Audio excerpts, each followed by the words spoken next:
कहानी को पूरा समझने के लिए कहानी के पिछले सभी भागों को ज़रूर देखें। उसका लिंक मैं आपको डिस्क्रिप्शन बॉक्स में दे दूंगी और साथ में कमेंट बॉक्स में पिन भी कर दूंगी, तो आप लोग वहां से भी जाकर देख सकते हैं। क्या बात है, कहानी आप लोगों को पसंद नहीं आ रही है? आप लोगों के लाइक्स और कमेंट आने कम हो गए हैं? अगर आप लोगों को कहानी पसंद आ रही है तो एक लाइक किया करिए यार। मैं बहुत मेहनत से आप लोगों के लिए डेली पार्ट अपलोड करती हूँ, बदले में आपसे सिर्फ इतनी ही उम्मीद करती हूँ कि आप लोग एक लाइक करोगे और कमेंट बॉक्स में अपनी राय दोगे, नेगेटिव या पॉजिटिव। तो इसमें आप लोग कंजूसी बिल्कुल मत किया करिए, दिल खोल कर कमेंट करिए और एक लाइक भी ज़रूर करिएगा। राणा मेंशन प्रांस के रूडली बोलने से पंखुड़ी की आंखों में नमी तैरने लगी थी। वहीं प्रांस को अब एहसास हुआ कि उसने क्या गलती कर दी। उसे पहले पंखुड़ी से जानना तो चाहिए था कि वो कहना क्या चाहती है। वहीं पंखुड़ी भी धीमे से बोली, मैं आपसे पूछ रही थी कि क्या मैं आपको कॉफ़ी ला दूँ? रात को आपने ड्रिंक की हुई थी तो शायद आपका सिर दर्द हो रहा होगा। ऐसे में आप जिम तो जा नहीं पाएंगे, तो बस मुझे यही पूछना था कि मैं आपके लिए कॉफ़ी लाऊं या फिर नींबू पानी, और आपके कपड़े निकाल दूं क्या? उसकी बात सुनते हुए प्रांस ने एक गहरी सांस ली और बोला, कॉफ़ी ला दो सिर्फ, सच में बहुत ज़्यादा दर्द हो रहा है। उसकी बात सुनते हुए पंखुड़ी ने अपना सिर हाँ में हिलाया और फिर वहाँ से बाहर की तरफ चली गई। हालांकि अभी उसने इतना मेकअप भी नहीं किया था, लेकिन पहले वो प्रांस के लिए कॉफ़ी लेने के लिए आ गई। गीले बालों को उसने एक जोड़े में बांध लिया था। सृष्टि ने जब उसे इस तरह से किचन में देखा तो हैरानी से बोली, क्या हुआ पंखुड़ी, तुम इस तरह से किचन में क्यों आई? मेरा मतलब है वैसे कोई प्रॉब्लम नहीं है, पर अच्छे से तैयार होकर आ जाती बेटा, या फिर तुम्हें कोई काम था क्या? पंखुड़ी मासूमियत से बोली, मुझे इनके लिए कॉफ़ी बनानी है सासू माँ, मैं बना लूँ क्या?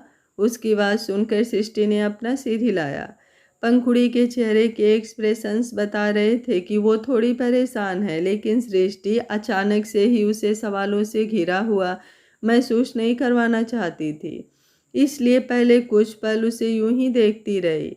गैस पर दूध का पतीला रखा हुआ था और उसमें से दूध उबलकर बाहर आने को हो रहा था। सृष्टि पीछे की तरफ खड़ी थी। जब उसने पंखुड़ी का ध्यान दूध पर नहीं देखा तो वो जल्दी से आगे की तरफ आई और गैस बंद करते हुए पंखुड़ी को देखने लगी। पंखुड़ी का ध्यान अब भी दूध पर नहीं था, वो बस सामने की तरफ देखे जा रही थी। सृष्टि ने उसके गाल पर अपना हाथ रखा तो पंखुड़ी एकदम से होश में आई और गैस की तरफ देखने लगी। दूध उफान पर देखकर उसने गैस बंद करना चाहा, लेकिन वो पहले से ही बंद था। सृष्टि उसकी तरफ देखते हुए बोली, क्या हुआ पंखुड़ी बेटा, तुम इतनी मायूस क्यों हो, इतनी परेशान क्यों लग रही हो? कोई बात है क्या, मुझे बताओ बेटा। पंखुड़ी, जो अब एक बार फिर से अजीब सी चीज़ महसूस कर रही थी, वो सृष्टि की तरफ देखते हुए बोली, सासू माँ ये मुझसे प्यार तो करते हैं ना, इनकी ज़िंदगी में कोई और तो नहीं है ना? सृष्टि उसके सवाल पर हैरान रह गई। हालांकि वो खुद जिया के बारे में ही पंखुड़ी से बात करना चाहती थी, लेकिन उसे नहीं पता था कि पंखुड़ी के दिमाग में जिया को लेकर कुछ चल रहा होगा, या फिर प्रांस ने उसके सामने जिया का जिक्र कर दिया होगा। इसलिए वो तुरंत बोली, तुम ऐसा सवाल क्यों कर रही हो पंखुड़ी? तुम जानती हो ना प्रांस तुमसे बहुत प्यार करता है, तो फिर ये सवाल तुम मुझसे क्यों कर रही हो बेटा? क्या उसने कुछ कहा तुमसे? अगर कुछ कहा भी है तो प्लीज़ उसकी बातों का बुरा मत मानना, वो गुस्से में कभी कभी कुछ भी बोल देता है, लेकिन इसका मतलब ये नहीं है कि वो तुमसे प्यार नहीं करता। वो तुमसे प्यार करता है बेटा, बहुत प्यार करता है, तभी तो उसने तुम्हारे लिए। ये बोलते हुए एकदम से वो चुप हो गई थी। वहीं पंखुड़ी उसे सवालिया नज़रों से देख रही थी। सृष्टि बात संभालते हुए बोली, मतलब वो तुम्हारे लिए बदलने लगा है ना? तो तुम इन सब बातों को अपने दिमाग में मत लेकर आओ, तुम इन सब चीज़ों के बारे में मत सोचो। प्रांस के लिए कॉफ़ी लेने आई हो ना, तुम उसके लिए कॉफ़ी लेकर उसके पास जाओ। अगर दिल में कोई बात है तो उससे कहो, कोई गलतफहमी होगी तो वो दूर हो जाएगी। पंखुड़ी धीमे से बोली, लेकिन इसी बात का तो डर है, अगर मैंने कोई सवाल किया और उन्होंने जवाब वो दे दिया जो मैं नहीं सुनना चाहती, तो फिर तो मेरा दिल और टूट जाएगा ना सासू माँ। मुझे अपना दिल नहीं तोड़ना सासू माँ, मुझे डर लगता है। मुझे इन सब चीज़ों की समझ नहीं है, लेकिन इतना पता है कि वो सिर्फ मेरे हैं, है ना? ये बोलते हुए वो एक बार फिर से रोने लगी थी और उसकी मासूमियत पर सृष्टि समझ नहीं पा रही थी कि वो उसे क्या जवाब दे। उसे पंखुड़ी के लिए बुरा भी लग रहा था और वो चाह कर भी अब जिया के बारे में उसे बता नहीं पा रही थी। अगर उसे जरा सा भी अंदाज़ा होता कि पंखुड़ी के सामने जिया का सच आ गया है तो वो शायद उसे बहुत कुछ बताती, जिसे सुनकर पंखुड़ी बातों को समझती, लेकिन वो पहले ही परेशान थी। ऐसे में सृष्टि उसे और ज़्यादा परेशान नहीं करना चाहती थी। उसने तुरंत पंखुड़ी को अपने सीने से लगाया और बड़े प्यार से बोली, चुप हो जाओ मेरी बच्ची, रोना बंद करो, ऐसे नहीं रोते हैं। आज से घर में शादी की रस्में होने वाली है ना, और ऐसे में तो थकावट और भी ज़्यादा होगी। पहले से ही उस तरह से उदास रहोगी तो कैसे भाभी होने की सारी जिम्मेदारियां पूरी करोगी? और पति पत्नी के बीच कभी कभी ऐसी बातें हो जाती है पंखुड़ी। ऐसे में रोकर अपना दिल नहीं दुखाते। मुझे नहीं पता तुम्हें मेरे प्रांस पर यकीन है या नहीं है, लेकिन मुझे उस पर पूरा यकीन है। वो सच में तुमसे प्यार करता है और वो कभी भी तुम्हारा दिल नहीं दुखाएगा। मेरी बात पर यकीन करो। ये बोलते हुए उसने पंखुड़ी को खुद से अलग किया और फिर उसका चेहरा अपने हाथों में थाम लिया। पंखुड़ी ने अपने आंसुओं को साफ किया। सृष्टि मुस्कुराई और बोली, जाओ अब प्रांस के लिए कॉफ़ी लेकर जाओ। और हाँ, रोना नहीं बच्चा, रोने से आंखें दर्द होती है ना, और मैं नहीं चाहती मेरी बहू को किसी भी तरह का कोई दर्द हो। मेरी बहू रानी मुझे मुस्कुराती हुई अच्छी लगती है, शरारत करती हुई अच्छी लगती है, ऐसे मायूस सी बिल्कुल अच्छी नहीं लगती। उसकी बात सुनकर अब पंखुड़ी भी हल्का सा मुस्कुराई और फिर कॉफ़ी का कप लेकर वापस अपने रूम में आ गई।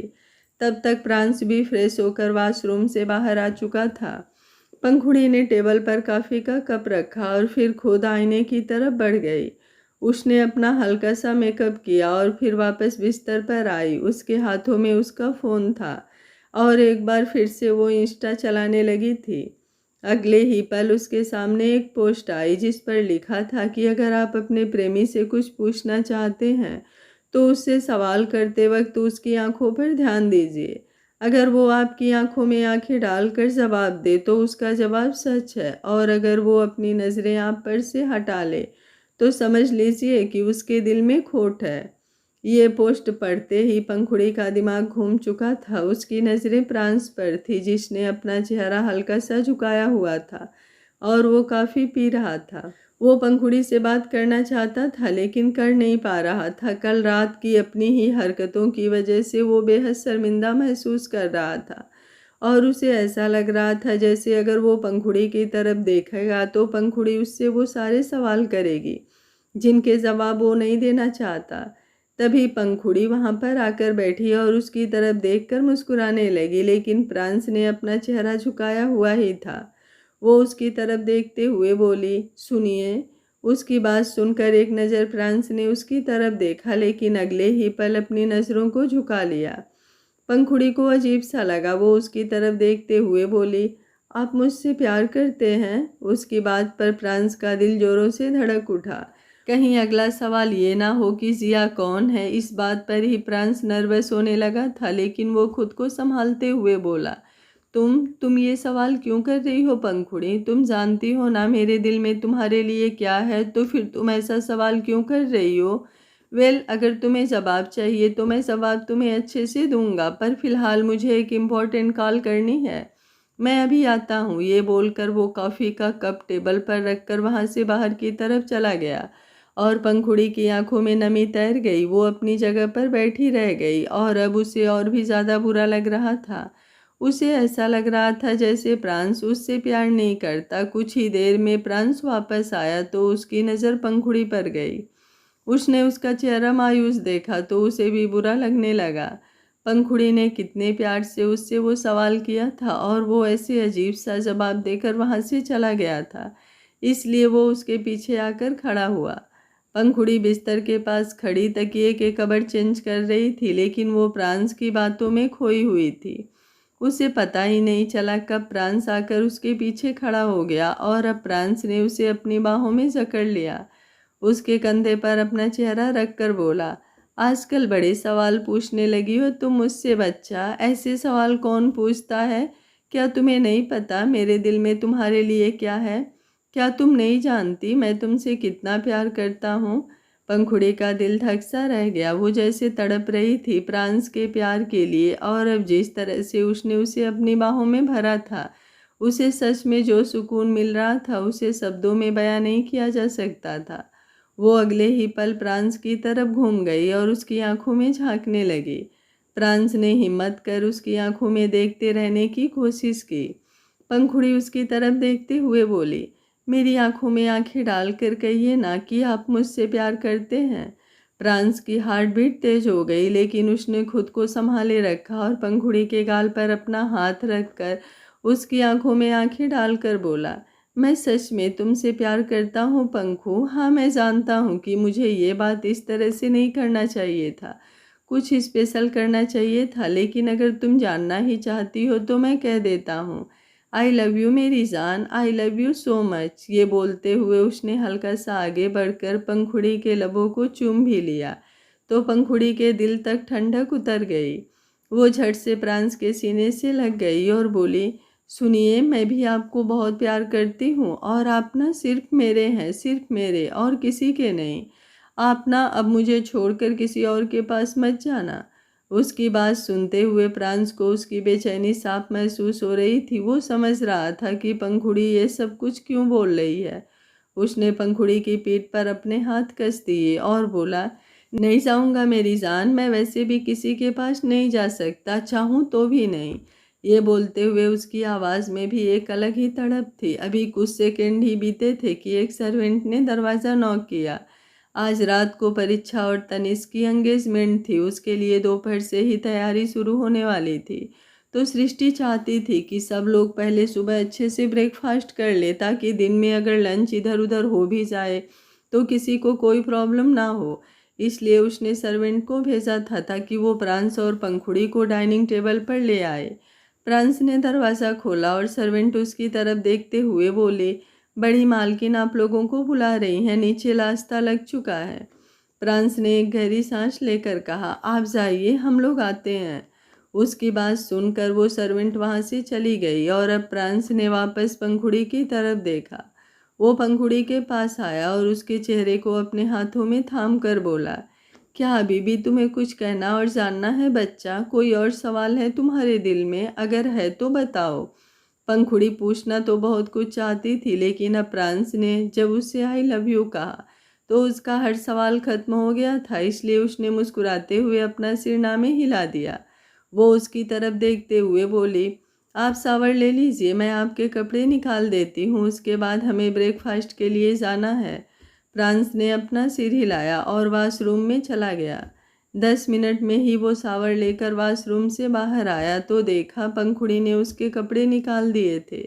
उसने जल्दी से कपड़े पहने। वो ऑफिस नहीं जाने वाला था, इसलिए उसने बस टी शर्ट और लोअर पहना था। वो दोनों अपने रूम से निकलकर नीचे डाइनिंग टेबल पर आए और फिर सबके साथ बैठकर ब्रेकफास्ट करने लगे। वहीं दूसरी तरफ जिंदल मेंशन रीवा इस वक्त अपने रूम में रेस्ट चेयर पर बैठी थी और अपने फ़ोन की तरफ देख रही थी।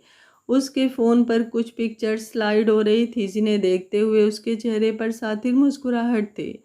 उसने अपना फ़ोन लॉक किया और फिर साइड में रखकर अपना चेहरा सीलिंग की तरफ उठा दिया। वो चेहरे पर तिरछी मुस्कुराहट लिए बोली, राणा फैमिली, जिसके साथ रिश्ता जोड़ना बहुत ही किस्मत की बात है। और देखो, जिंदल फैमिली की तो किस्मत सच में किसी हीरे की तरह चमक रही थी। इसलिए तो ना सिर्फ राणा फैमिली से उसका रिश्ता जुड़ने जा रहा है, बल्कि डबल रिश्ता जुड़ने जा रहा है। एक तो जुड़ चुका है, दूसरा जो आज जुड़ेगा। ये बोलते हुए उसके चेहरे की वो तिरछी मुस्कुराहट और भी ज़्यादा खतरनाक हो गई थी। वहीं राणा मेंशन सबका ब्रेकफास्ट हो चुका था और आश्रय अब अपने रूम में वापस आ गया था। उसने अपने फ़ोन पर पंक्ति का नंबर डायल किया हुआ था, लेकिन वो सोच रहा था कि वो उसे कॉल करे या ना करे। आज तनिष्क की भी तो एंगेजमेंट थी, ऐसे में वो शायद किसी काम में बिजी हो। लेकिन उसे जानना था कि पंक्ति ठीक है या नहीं। उसे पंक्ति की टेंशन हो रही थी। कल पंक्ति के साथ जो कुछ हुआ उसके बाद उसके दिल में भी पंक्ति के लिए एक हलचल सी मची हुई थी। तभी उसने अपना फ़ोन उसकी पॉकेट में डाला और खुद से बोला, पंक्ति से बाद में बात करूँगा, पहले तो मुझे उन लोगों से बात करनी है जिन्होंने पंक्ति का वो हाल किया था। ये बोलते हुए उसके चेहरे पर सख्त एक्सप्रेशंस आ गए थे।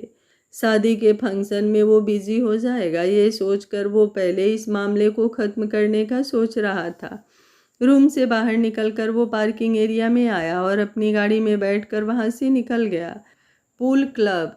पूल टेबल पर एक शख्स झुका हुआ था और उसने अपने हाथों में क्यू पकड़ी हुई थी जिससे वो बाल अंदर की तरफ डाल रहा था। वो शख्स कोई और नहीं श्रव्य था जिसके चेहरे पर गुस्सा झलक रहा था। मोंटी उसकी तरफ देखते हुए बोला, क्या अब हम कॉलेज कभी नहीं जाएंगे? हमें कॉलेज से बाहर निकाल दिया गया।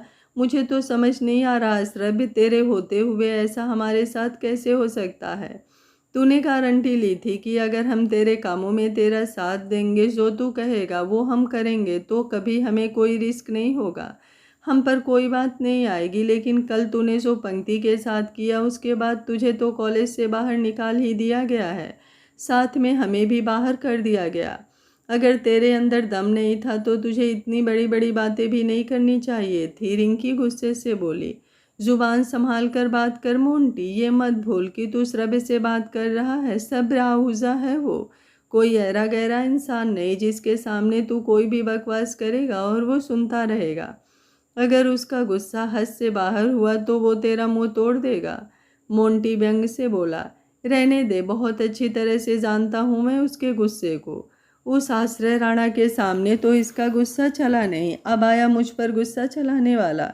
बड़ा उड़ रहा था कॉलेज में कि कोई इसे कुछ नहीं कह सकता, कॉलेज में इसकी गुंडागर्दी चलेगी। लेकिन क्या हुआ? उस आश्रय राणा ने इसे इसकी औकात दिखा दी और साथ ही हमारा भी काम खराब कर दिया। इसकी वजह से मुझे भी कॉलेज से निकाल दिया गया। तुम तो अमीर बाप की औलाद हो, तुम्हें कोई फ़र्क नहीं पड़ेगा, लेकिन मेरा बाप अमीर नहीं है। उसने मुश्किल से मेरे कॉलेज की फ़ीस भरी थी। अब मैं उसे क्या जवाब दूंगा कि तुम जैसे लोगों की वजह से मुझे कॉलेज से बाहर निकाल दिया गया, जो बातें तो बड़ी बड़ी करते हैं लेकिन करने के टाइम पर इनसे कुछ नहीं होता। जैसे इस रब ने उसकी बात सुनी, उसने अपने हाथों में पकड़ी हुई क्यू पर अपने हाथ कस दिए और अगले ही पल उसने उस क्यू को जोर से मोंटी की तरफ फेंका तो क्यू सीधा मोंटी की आंख में आकर लगती, लेकिन किसी ने उसे अपने हाथ से कैच कर लिया था। श्रव्य ने गुस्से से सामने की तरफ देखा। सामने कोई और नहीं, आश्रय राणा खड़ा था। उसे वहां पर देखते ही श्रव्य का गुस्सा और ज़्यादा बढ़ गया। वहीं रिंकी भी हैरान हुई। मोंटी की तो हालत खराब होने लगी थी। आश्रय जबड़े कसते हुए श्रव्य को देख रहा था। वहीं अब श्रव्य के चेहरे पर तिरछी मुस्कुराहट आ गई। वो उसकी तरफ देखते हुए बोला, तुम यहाँ? आश्रय हल्का सा मुस्कुराया और बोला, आना पड़ा, थोड़ा सा हिसाब किताब बाकी रह गया था तो सोचा टाइम रहते वो भी पूरा कर लूँ। श्रव्य हंसा और बोला, तुम्हें पता है तुम कहाँ आए हो? ये आहूजा वेलबिंग का पूल क्लब है, मतलब ये मेरी प्रॉपर्टी है जहाँ पर अब तू आ तो गया है लेकिन यहाँ से सही सलामत बाहर नहीं जाएगा। कॉलेज में तो तेरी गुंडागर्दी चल गई क्योंकि वहाँ पर तेरा बाप चेयरमैन है, लेकिन यहाँ पर मेरा नाम चलता है। उसकी बात सुनते हुए आश्रय के होठों पर भी व्यंग भरी मुस्कुराहट तैर गई थी। वो उसकी तरफ देखते हुए बोला, नाम तो तुम्हारा कॉलेज में भी चलता था, मेरे सामने चला क्या? नहीं ना। अब ये जगह बेशक से तुम्हारी है लेकिन आश्रय राणा के सामने तुम्हारी चले ऐसा तो ना तुम्हारी जगह पर पॉसिबल होगा और ना ही दुनिया की किसी भी जगह पर, क्योंकि जहाँ आश्रय राणा की चलती है वहाँ पर किसी के बाप की नहीं चलती। ये बोलकर आश्रय ने बड़ी ही गहरी नजरें एक बार फिर से श्रव्य पर डाली और अगले ही पल उसने अपने हाथों में पकड़ी हुई क्यू उसकी तरफ फेंक दी तो वो क्यू सीधा श्रव्य के माथे पर जाकर लगती और शायद उसके माथे में धंस भी जाती, लेकिन श्रव्य वक्त रहते साइड हट गया था। उसके होश उड़ गए। आश्रय मुस्कुराया और बोला, क्या हुआ? अपने टाइम पर होश क्यों उड़ गए तुम्हारे? डर क्यों गए? जब तुमसे ये क्यों मोंटी की तरफ फेंकी थी तब तो डर नहीं लगा तुम्हें, अब क्यों डर से भीगी बिल्ली बन गए? उसकी बातें सुनते हुए अभी भी श्रव्य की सांसें गहरी गहरी चल रही थी। अगर वो साइड नहीं हटता तो अब तक तो शायद उसकी जान चली गई होती। वो गुस्से से गरजते हुए बोला, तुम्हारी इतनी हिम्मत कि तुमने मेरी जान लेने की कोशिश की, अब तो तुम्हें नहीं छोड़ूंगा। ये बोलते हुए वो उस पूल टेबल पर चढ़ते हुए आश्रय की तरफ आया और सीधा उसके ऊपर गिरा। लेकिन आश्रय पीछे की तरफ हट गया, जिसकी वजह से श्रव्य सीधा नीचे जमीन पर गिरा। अगले ही पल उसने नजरें उठाकर आश्रय की तरफ देखा तो आश्रय के चेहरे पर तिरछी मुस्कुराहट थी। श्रव्य ने अपने हाथों को जोर से जमीन पर मारा और फुर्ती से ऊपर की तरफ उठा। वो अपना पैर ऊपर की तरफ कर आश्रय के मुंह पर मारने लगा, लेकिन आश्रय ने उसका पैर पकड़ लिया, जिससे दर्द से श्रव्य की चीख निकल गई। उसका एक पैर आश्रय के हाथ में था और दूसरा जमीन पर। इस वक्त वो बुरी तरह दर्द से तड़प रहा था। उसका बदन बहुत ज़्यादा खिंच रहा था। अपने एक पैर पर फुदकते हुए उसने आश्रय के हाथों से अपना पैर पीछे खींचना चाहा, लेकिन आश्रय ने अगले ही पल उसका पैर जोर से घुमाया तो सिर्फ उसका पैर ही नहीं बल्कि पूरा श्रव्य ही हवा में गोल घूम गया और फिर सीधा जमीन पर गिरा। रिंकी तुरंत पीछे की तरफ हट गई। वहीं मोंटी के तो होश उड़े हुए थे। आश्रय ने उसकी जान तो बचा ली थी, लेकिन अब उसे डर लग रहा था कि कहीं श्रव्य से बचने के बाद वो आश्रय के हाथों से ना मारा जाए। उसने श्रव्य के कहने पर जो किया, उसके बाद उसे अब बहुत पछतावा हो रहा था। वो बस यही सोच रहा था कि उसे आश्रय राणा से पंगा लेना ही नहीं चाहिए था। ये जानते हुए भी कि पंक्ति आजकल आश्रय राणा के साथ कांटेक्ट में है, उसे पंक्ति के साथ छेड़खानी नहीं करनी चाहिए थी। वहीं दूसरी तरफ श्रव्य जमीन पर गिरा हुआ दर्द से करा रहा था। जिस तरह से आश्रय ने उसे जमीन पर पटका, अब उसमें ऊपर उठने की भी हिम्मत नहीं थी। आश्रय चाहता तो पूरी तरह से उसका गेम खत्म कर सकता था, लेकिन वो श्रव्य को एक आखिरी मौका देना चाहता था, खुद को सुधारने का आखिरी मौका। वरना अगर इसके बाद श्रव्य कुछ करता तो खुद भगवान भी शायद उसे आश्रय के हाथों से नहीं बचा पाए। वो अपने पैरों के बल नीचे जमीन पर बैठा और फिर श्रव्य की तरफ देखते हुए बोला, तू तो बोल रहा था कि तेरी जगह पर मैं यहाँ से सही सलामत नहीं जाऊँगा, लेकिन यहाँ तो मुझे तेरी ही हड्डियाँ टूटने की आवाज़ सुनाई दे रही है। खैर कोई बात नहीं, जल्दी ही ठीक हो जाएगा तू। इतना भी नहीं तोड़ा तुझे कि पूरी ज़िंदगी तू उसी हालत में रहे, लेकिन एक मौका दिया है तुझे, हो सके तो इस मौके को संभाल लेना, वरना जो काम मैंने आज अधूरा छोड़ दिया ना, उसे पूरा करने में मैं वक्त नहीं लगाऊंगा।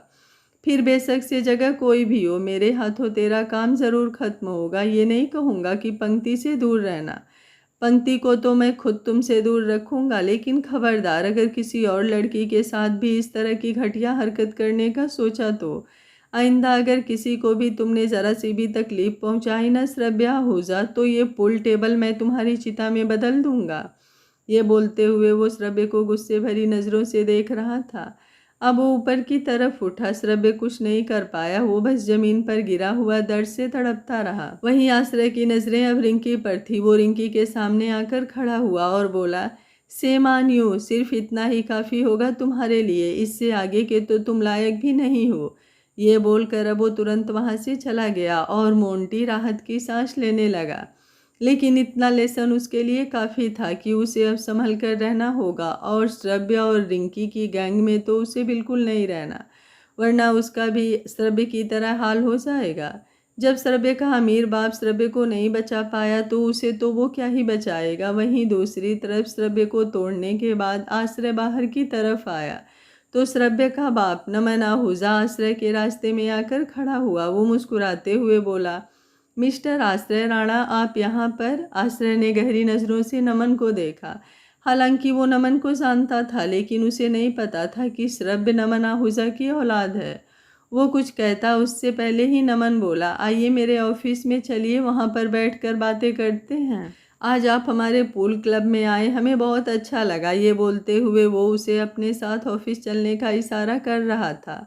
आश्रय ने उनके कंधे पर अपना हाथ रखा और बोला, मेरी खातिरदारी बाद में करना, पहले जाकर अपने बेटे को संभालिए, जाकर थोड़ी उसकी मरहम पट्टी कीजिए और फिर उसे थोड़ा जीने का ढंग सिखाइए। उसकी हरकतें जिस तरह की है ना, वो अपना तो बेड़ा गर्क करेगा ही, साथ में आपको भी ले डूबेगा। उसकी बातें सुनते हुए नमन आहूजा को कुछ समझ नहीं आ रहा था, क्योंकि अभी तक उसे नहीं पता था कि श्रव्य को कॉलेज से बाहर निकाल दिया गया है। आश्रय अपनी बात कहकर वहाँ से आगे चला गया और नमन जल्दी से उस तरफ आया जहाँ प्राइवेट एरिया था जो आहूजा फैमिली के लिए ही खोला जाता था। वहाँ जाकर जब उन्होंने श्रव्य का हाल देखा तो उनके होश उड़ गए। वहीं आश्रय अब क्लब से जा चुका था। गाड़ी ड्राइव करते वक्त उसने पंक्ति को कॉल किया। वो पंक्ति को वॉइस कॉल करना चाहता था, लेकिन गलती से उसे वीडियो कॉल लग गया। जब तक आश्रय कॉल डिस्कनेक्ट करता तब तक पंक्ति सामने से कॉल रिसीव कर चुकी थी। इस वक्त वो आईने के सामने बैठी रेडी हो रही थी और लगभग से रेडी हो भी चुकी थी। जैसे ही आश्रय ने स्क्रीन पर उसे देखा, उसका दिल जोरों से धड़क उठा। पंक्ति उसकी तरफ देखते हुए बोली, आपने कॉल किया?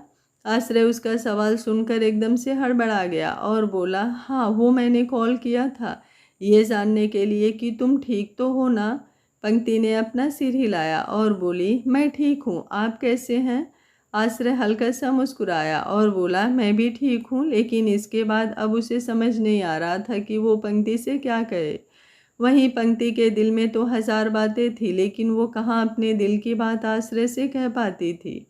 वो उसके कुछ बोलने का वेट करती रही, लेकिन जब आश्रय काफ़ी वक्त तक कुछ नहीं बोला तो पंक्ति धीमे से बोली, कुछ ही देर में हम लोग यहाँ से निकलने वाले हैं, आप रेडी हो गए क्या? आश्रय ने अपना सिर हिलाया और बोला, नहीं, किसी काम में बिजी था, बस अब घर पर जाकर रेडी ही होना है मुझे। ये बोलते हुए उसकी नज़र पंक्ति पर थी, शायद वो कुछ नोटिस कर रहा था। पंक्ति ने इस वक्त ब्लू कलर का गाउन पहना हुआ था। पंक्ति हल्का सा मुस्कुराकर बोली, ठीक है। आश्रय भी सामने से बस हल्का सा मुस्कुराया। लेकिन एक बार फिर से अब दोनों चुप हो चुके थे, लेकिन दोनों की नज़रें एक दूसरे पर टिकी थी। जहाँ पंक्ति शर्मा रही थी वहाँ आश्रय थोड़ा नर्वस हो रहा था। कुछ देर बाद वो पंक्ति को देखते हुए बोला, अच्छी लग रही हो तुम।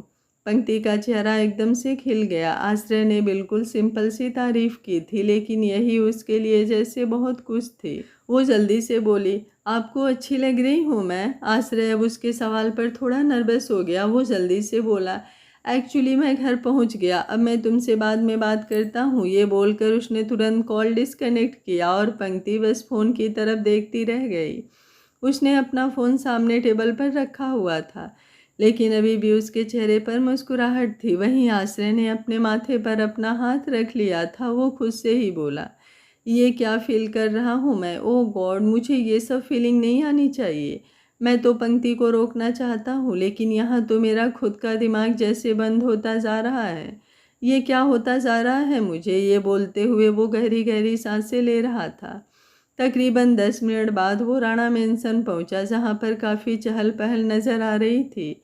बाहर गार्डन एरिया खूबसूरती से सजाया हुआ था और अंदर मेहमान भी आए हुए थे और घर के बाकी सब लोग भी तैयार होने में लगे थे।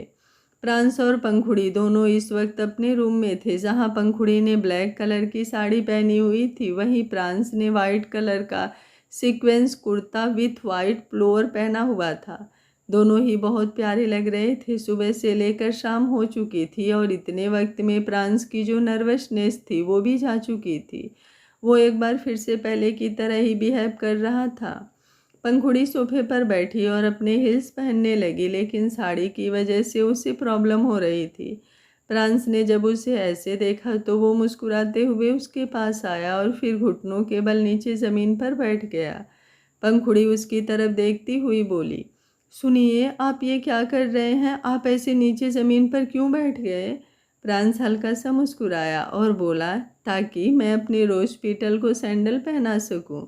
ये बोलते हुए उसने पंखुड़ी का एक पैर अपने हाथ में लिया और फिर दूसरे से सैंडल उठा लिया। पंखुड़ी धीमे से बोली, आप मेरे पैरों को हाथ मत लगाया कीजिए। प्रांस ने उसे घूरते हुए पूछा, क्यों? पंखुड़ी झट से बोली, जब आप मेरे पैरों को हाथ लगाते हैं तो मुझे कुछ कुछ होता है, धड़कन बहुत ज़्यादा तेज हो जाती है। प्रांस शरारती मुस्कुराहट के साथ बोला, सिर्फ पैरों को टच करने से ऐसा हाल होता है? जानता हूँ मेरी पंखु बहुत मासूम है, लेकिन इतनी मासूम तो नहीं कि उसे मेरी बातों का मतलब ना समझ आए। उसकी ये बात सुनकर तो पंखुड़ी की हार्ट बीट एक पल के लिए स्किप हो गई। पंखुड़ी की हालत समझते हुए अब प्रांस ने पंखुड़ी के दोनों पैरों को नीचे रख दिया था। पंखुड़ी और प्रांस दोनों रेडी होकर नीचे की तरफ आए। इस वक्त वो दोनों ही बहुत ज़्यादा प्यारे लग रहे थे। जहाँ पंखुड़ी ने ब्लैक कलर की साड़ी पहनी हुई थी, वहीं प्रांस ने ब्लैक कलर का कुर्ता विथ वाइट लोअर पहना हुआ था। दोनों ही एक दूसरे को बहुत अच्छी तरह से कॉम्प्लीमेंट दे रहे थे। उन्हें बाहर आते हुए देख सृष्टि मुस्कुराई। वो कब से बाहर ही थी और मेहमानों का वेलकम कर रही थी। अभी जिंदल फैमिली वहां पर नहीं पहुंची थी। पंखुड़ी आकर सृष्टि के सामने खड़ी हुई और मासूमियत से बोली, मैं कैसी लग रही हूँ सासू माँ? सृष्टि को सुबह की बात याद आई जहाँ पर पंखुड़ी का चेहरा बहुत उतरा हुआ था, लेकिन अब उसके चेहरे पर एक अलग ही ग्लो नजर आ रहा था। जहाँ सुबह वो प्रांस की वजह से थोड़ा मायूस थी, वहाँ अब उसके प्यार का निखार पंखुड़ी के चेहरे पर साफ नजर आ रहा था। सृष्टि ने अपनी आंख से काजल का टीका लेकर उसके कान के पीछे लगाया और बोली, मेरी बहू रानी तो हमेशा खूबसूरत लगती है, लेकिन आज तो वो और भी ज़्यादा खूबसूरत लग रही है। पंखुड़ी तारीफ सुनकर मुस्कुराई। तभी सृष्टि की नजरें प्रांस पर गई, लेकिन अगले ही पल उसने अपना चेहरा घुमा लिया। प्रांस ने उसे घूर कर देखा, माना उसने गलती की थी, लेकिन अब उसे सृष्टि की नाराजगी थोड़ी ज़्यादा लग रही थी। वो इरिटेट भी हो रहा था और उसे गिल्टी भी फील हो रहा था। सृष्टि पंखुड़ी की तरफ देखते हुए बोली, तुम अपना ख्याल रखना, मैं थोड़ी देर में आती हूँ। उसकी बात सुनकर पंखुड़ी ने सिर हिला दिया और सृष्टि वहां से प्रलय की तरफ चली गई। उसे जानना था कि जिंदल फैमिली को आने में और कितना वक्त लगेगा। इस वक्त पार्किंग एरिया में जिंदल फैमिली की गाड़ियां आकर रुकी। एक गाड़ी में मिसेस जिंदल रीवा के साथ थी और दूसरी गाड़ी में तनिष्क पंक्ति के साथ। उन्हें आते हुए देख हवराड़ा फैमिली के लोग पार्किंग मेंशन के दरवाजे पर पहुंच चुके थे। उनका वेलकम जो करना था उन्हें, तनिष्क ने आते ही प्रलय के पैरों को छुआ और प्रलय ने उसे आशीर्वाद दिया, जिसके बाद तनिष्क ने अब आश्रय, प्रांस और तन से अपना हाथ मिलाया और तनुज और बाकी सबका भी आशीर्वाद लिया। सब लोग आगे की तरफ आ गए। आश्रय की नज़रें पंक्ति पर टिकी हुई थी। वहीं पंक्ति भी चलते चलते एकदम से आश्रय के सामने रुक गई। वो उसकी तरफ देखते हुए बोली, आश्रय जी। आश्रय उसके बोलने पर एकदम से होश में आया। वो थोड़ा हड़बड़ा कर बोला, वो मैं एक्चुअली। पंक्ति उसकी बात पूरी होने से पहले ही मुस्कुराते हुए बोली, आप बहुत अच्छे लग रहे हैं। ये बोलते हुए उसकी नज़रें आश्रय पर ऊपर से लेकर नीचे की तरफ गई। आश्रय ने ब्लू कलर का कुर्ता और वाइट लोअर पहना हुआ था। हालांकि वो पहनने तो कुछ और वाला था, लेकिन पता नहीं क्यों लास्ट टाइम पर उसने वो ब्लू कुर्ता पहन लिया जो पंक्ति की ड्रेस से बिल्कुल मैच हो रहा था। आश्रय हल्का सा मुस्कुरा कर बोला, थैंक यू, तुम भी बहुत खूबसूरत लग रही हो। पंक्ति का चेहरा एक बार फिर से खिल गया। आश्रय उसकी तरफ देखते हुए बोला, आगे चलें? पंक्ति ने अपना सिर हिलाया तो वो लोग आगे की तरफ बढ़ गए। वहीं कुछ ही दूरी पर रीवा खड़ी थी, जो फोन पर किसी से बात कर रही थी, लेकिन बात करते हुए उसकी नज़रें आश्रय और पंक्ति पर ही थी। वो फ़ोन पर बात करते हुए बोली, अगर कोई गड़बड़ हुई तो मैं तुम्हें ज़िंदा नहीं छोड़ूंगी। हर चीज़ बिल्कुल परफेक्ट होनी चाहिए। उसकी बात सुनकर सामने वाले ने तुरंत कहा, आप फिक्र मत कीजिए मेम साहब, जैसा आपने कहा है बिल्कुल वैसा ही होगा। रीवा के चेहरे पर गहरी मुस्कुराहट आ गई। उसने कॉल डिस्कनेक्ट किया और फिर जाते हुए आश्रय और पंक्ति की तरफ देखते हुए बोली, कितना परेशान हो रहे हो ना तुम दोनों, एक दूसरे को देखकर शर्माते हो। ना जाने अपने दिल की कौन सी बात तुम एक दूसरे से करना चाहते हो, लेकिन शर्म और झिझक के मारे कर ही नहीं पाते हो। पर कोई बात नहीं, मैंने तुम दोनों के लिए एक अच्छा खासा इंतज़ाम कर दिया है। बस थोड़ा वक्त और एक दूसरे से ये दूरी बर्दाश्त कर लो, उसके बाद तो नज़दीकियाँ आनी ही है। ये बोलते हुए उसके चेहरे पर डेविल स्माइल थी। वहीं दूसरी तरफ स्टेज पर तनिष्क और परीक्षा दोनों आ चुके थे। उन दोनों के रिश्तों की अनाउंसमेंट तो दिवाली पार्टी पर ही हो चुकी थी, इसलिए अब सीधा उन दोनों की एंगेजमेंट की रस्म होने वाली थी। सब लोग उन दोनों की तरफ देखते हुए मुस्कुरा रहे थे। पंखुड़ी और प्रांस दोनों साइड में खड़े थे और प्रांस को अपना और पंखुड़ी का एंगेजमेंट का टाइम याद आ गया। उन दोनों की एंगेजमेंट भी ऐसे ही हुई थी और प्रांस अपनी ही एंगेजमेंट में सिर्फ और सिर्फ 10 मिनट के लिए आया था। एंगेजमेंट के बाद डांस की अनाउंसमेंट भी हुई थी, लेकिन प्रांस एक्सक्यूज देकर वहां से चला गया था। उसने पंखुड़ी के साथ ना ही डांस किया और ना ही उसके साथ पिक्चर्स वगैरह क्लिक करवाई। मुश्किल से पूरी एंगेजमेंट में उन दोनों की 2 या 3 पिक्चर ही क्लिक हुई होगी। पंखुड़ी प्रांस की तरफ देखते हुए बोली, सुनिए, क्या मैं आपसे एक बात कहूँ? आप बुरा तो नहीं मानेंगे ना? प्रांस ने उसकी कमर पर अपना हाथ रखा और बोला, तुम्हें लगता है मैं तुम्हारी किसी बात का बुरा मानूंगा? पंखुड़ी झट से बोली, आपका कोई पता नहीं चलता ना, जैसे बिजली अचानक से कट हो जाती है ना, वैसे ही आप कभी कभी अचानक से बदल जाते हैं, इसलिए पूछ रही हूँ। प्रांस ने उसे घूर कर देखा। पंखुड़ी ने बड़ी ही मासूमियत से अपने निचले होठ को दांतों में दबाया। प्रांस हल्का सा मुस्कुरा कर बोला, अच्छा बताओ क्या कहना चाहती हो? पंखुड़ी बड़े प्यार से बोली, अगर आज डांस होगा तो क्या आप मेरे साथ डांस करेंगे? मुझे आपके साथ डांस करना है, जैसे हमने दिवाली पार्टी पर किया था ना, उससे भी ज़्यादा वाला, प्यार प्यार से। उसकी बात सुनकर प्रांस मुस्कुराया और बोला, फिर तो डांस अगर नहीं भी होता होगा तो भी होगा। अगर मेरी पंखू मेरे साथ डांस करना चाहती है तो डांस परफॉर्मेंस तो होकर ही रहेगी।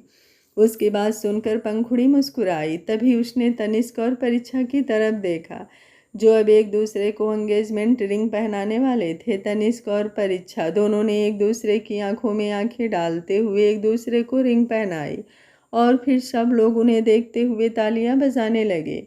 एक दूसरे को रिंग पहनाकर उन्होंने अपने हाथ आगे की तरफ किए, जहां उन दोनों की रिंग फिंगर में रिंग साफ दिखाई दे रही थी और मीडिया वाले अब उन दोनों की पिक्चर्स क्लिक कर रहे थे। तनिष्क ने अपना हाथ परीक्षा की कमर पर रखा हुआ था। प्रलय और सृष्टि ने उन दोनों को बहुत सारे गिफ्ट दिए और फिर बाकी सब लोग भी उन्हें कांग्रेचुलेशंस बोलने लगे।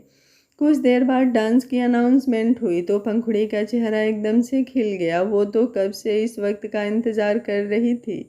वहीं प्रलय की नज़रें सृष्टि पर थी। सृष्टि ने जब उसकी नज़रों को खुद पर महसूस किया तो तुरंत बोली, आप मुझे ऐसे क्यों देख रहे हैं? प्रलय कुछ सोचते हुए बोला, बहुत दिन हो गए ना, हमने ऐसे डांस नहीं किया। सृष्टि जल्दी से बोली, और हम करेंगे भी नहीं। अब बच्चों का वक्त है ये सब कुछ करने का, हम बूढ़े हो गए हैं।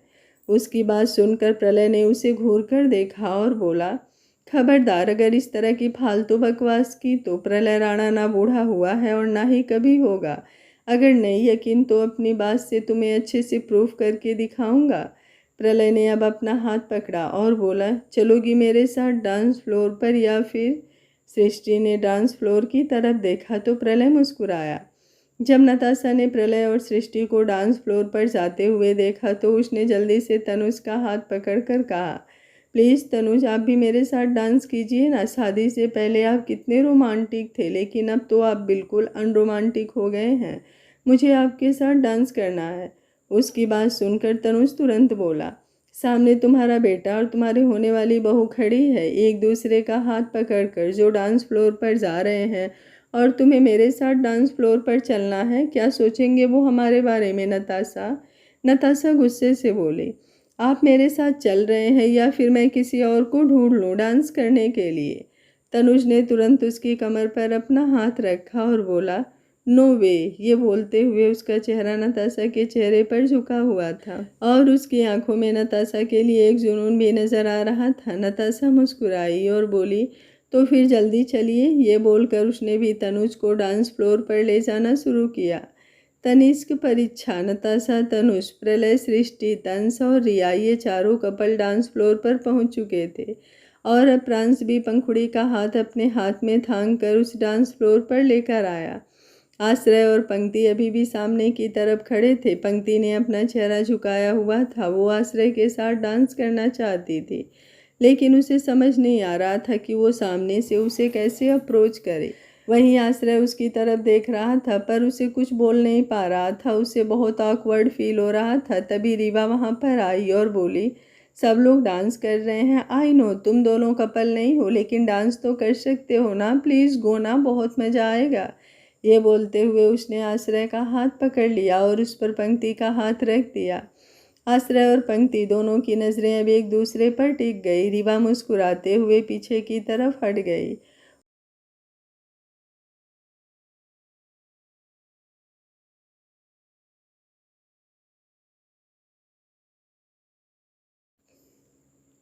वहीं आश्रय अब पंक्ति की तरफ देखते हुए बोला, चलें। पंक्ति ने अपना सिर हिलाया और फिर दोनों डांस फ्लोर पर आ गए। उसी वक्त म्यूजिक प्ले हुआ और एकदम से सारी लाइट ऑफ हो गई। सांसों को सांसों में ढलने दो जरा, सांसों को सांसों में ढलने दो जरा, गाना बजने लगा। अचानक ही एक धीमी सी लाइट ऑन हुई और सबकी नज़रें एक दूसरे पर थम गई। प्रलय सृष्टि को, तनुज नताशा को, तंस रिया को, आश्रय पंक्ति को, तनिष्क परीक्षा को और प्रांस अपने पंखों को देख रहा था।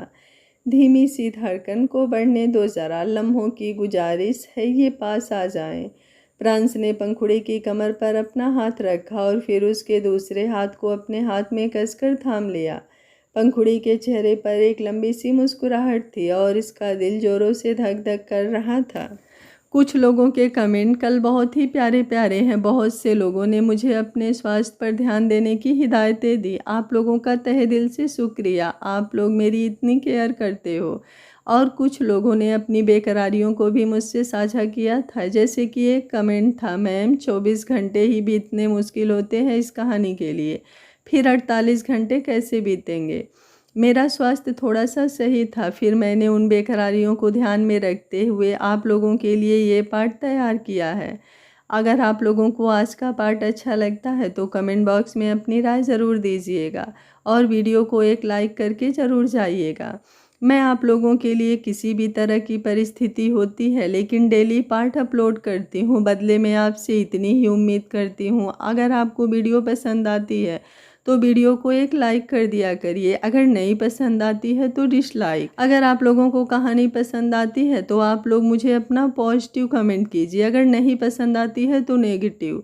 बस आप लोगों के कमेंट आने से और लाइक करने से थोड़े मेरे व्यूज़ इंक्रीज हो जाते हैं। पीछे आप लोगों के लाइक और कमेंट आने कम हो गए हैं।